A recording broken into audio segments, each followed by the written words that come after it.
A Tale of Two Taliban by Alborz Khan. In the 1990s, before the internet reached Pakistan or the rest of the world, the BBC World Service on shortwave radio was nothing less than my window to the world. For people like me, tucked away in rural Khyber Pakhtunkhwa, then the NWFP, that crackling signal on 15.31 MHz carried great ideas in diverse fields of human inquiry, all in a polished British accent. BBC brought us news of distant revolutions and collapsing empires. We grew every day with the BBC World Service as our intellectual companion in a remote corner of NWFP. Kofi Annan once called the BBC Britain's greatest gift to the world in the 20th century, and for listeners across the globe, it truly functioned like a global university, broadcasting not just news, but a sense of belonging to the wider world. Through my shortwave radio sets, I witnessed the last breaths of the Cold War, the rise of Poland's solidarity movement, the fall of the Berlin Wall, Germany's reunification, the disintegration of the Soviet Union, the independence of the Baltic states, the Oslo Accords, the end of apartheid in South Africa, the Balkan Wars, the handover of Hong Kong to China, the birth of the internet, cloning of Dolly the sheep, and, most importantly, the civil war among various Mujahideen factions after the Soviet eventual withdrawal from Afghanistan. Amid these grand global shifts, the BBC World Service also chronicled the emergence of the Taliban in Afghanistan. Even BBC correspondents struggled to explain this new movement that seemed to materialise out of dust storms and madrasas. Sometimes, news of the Taliban arrived from the most unexpected corners of the broadcast. One night, after the Urdu bulletin ended and the English sports roundup began, I heard a story that has stayed with me for decades. A football team from Quetta travelled to Kandahar for a friendly match and instead collided with the Taliban's religious police. The players' immodest shorts violated the Taliban's definition of Sati-R, and half the team was punished by having their heads shaved. The rest fled and sought refuge in the Pakistani consulate. It was absurd, yet it revealed a logic of governance rooted in an ideological rigidity with little room for the modern world. The Taliban declared war on the 20th century and all its sinful modernity. Television sets were banned or hanged from trees like criminals.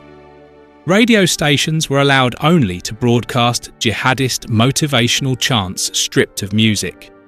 Women were forced into the burqa. Non-Muslims ordered to wear yellow badges. Kabul's football stadium became a theatre of public executions. A man named Jumma was sentenced to death by having a wall toppled onto him for alleged sodomy, a method of punishment he miraculously survived. Jumma, a name so common in my region of Daman, felt uncannily familiar.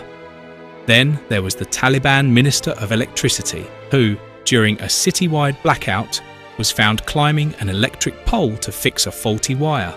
From a rural KP perspective, a local official climbing a pole is almost normal.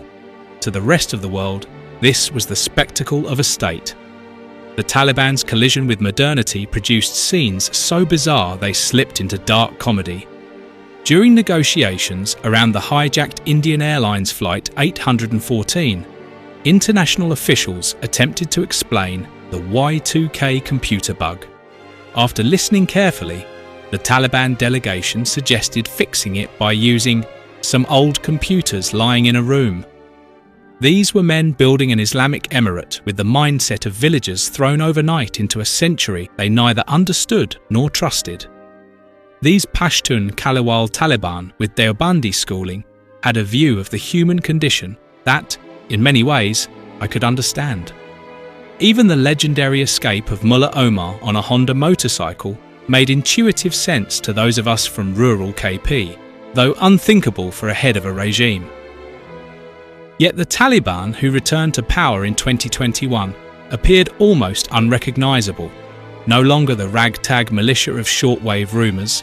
They held press conferences, managed Twitter accounts, met diplomats in Doha, issued budget statements, and used smartphones more prolifically than many of their critics. The movement that once shaved footballers' heads for wearing shorts now fields a national football team and a cricket team. I remember how the Taliban in Swat once banned men from wearing trousers. Today, Afghanistan has television channels with female presenters, an unthinkable heresy according to the ideology of the first Taliban. Such a transformation demands explanation, and Georg Wilhelm Friedrich Hegel's philosophy of history provides one. The 20 years between 2001 and 2021 violently immersed the Taliban in a modernizing Afghanistan. Before the Americans, Afghanistan was in ruins. American occupation rebuilt it, however imperfectly. Though driven by US national interests, this occupation, by Hegel's concept of the cunning of reason, transformed Afghanistan in ways unintended even by Washington. 2 decades of Western presence, rapid urbanization, digital connectivity, a booming media environment, and a globally exposed generation created new social conditions. Even the insurgency adapted. They used smartphones, encrypted messaging, propaganda videos, and the language of diplomacy. Their political office in Qatar operated with a bureaucratic sophistication unimaginable in 1996.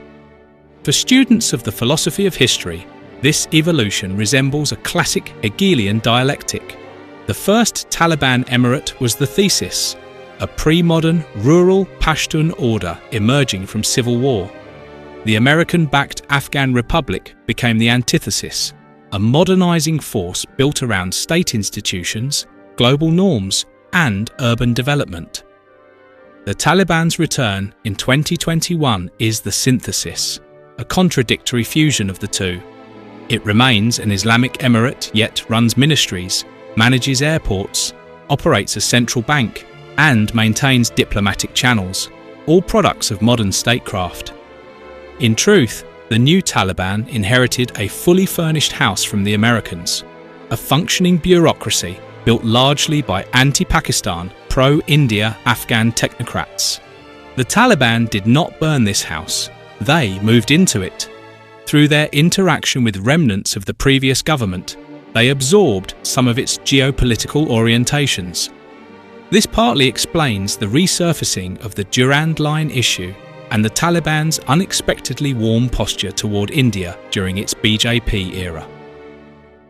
Now, after 3 years in power, the Taliban regime remains an experiment suspended in uncertainty. Beneath the surface lies a growing unease. Like all Hegelian syntheses, the new Taliban order is unstable.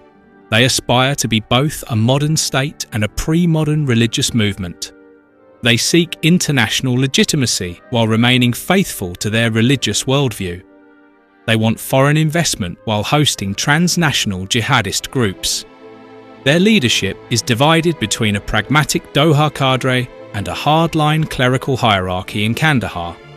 Their younger members, raised on smartphones, social media, and modern schooling, carry instincts that diverge sharply from those of their elders. These contradictions are already producing their own antitheses. Afghan women educated between 2001 and 2021 refuse to vanish quietly. A globally dispersed Afghan diaspora challenges the Emirates' legitimacy abroad. Urban youth raised on television, universities, and social media now find themselves ruled by men determined to resurrect a world they thought they had escaped.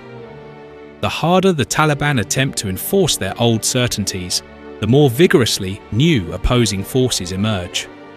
The Taliban's second rise, then, is not the end of Afghanistan's story, but a transitional moment, an interim arrangement strained by contradictions that guarantee future rupture. Their attempt to reconcile the instruments of a modern state with the ideological framework of a medieval emirate cannot endure indefinitely. Whether the future brings internal reform, factional conflict, or another national upheaval, one conclusion is inescapable. The Taliban, despite their claims of religious timelessness, are being reshaped by the very historical forces they once believed they could defy. If history is, as Hegel put it, a slaughter bench upon which the spirit advances, then the Taliban stand at a crossroads. They may cling to the certainties of the 1990s and be crushed by the pressures of a world that no longer allows isolation. Or they may recognise the direction in which the Weltgeist, the world spirit of history, is moving and align themselves with a future they cannot escape. On that choice rests not only the fate of the Taliban, but the destiny of Afghanistan itself,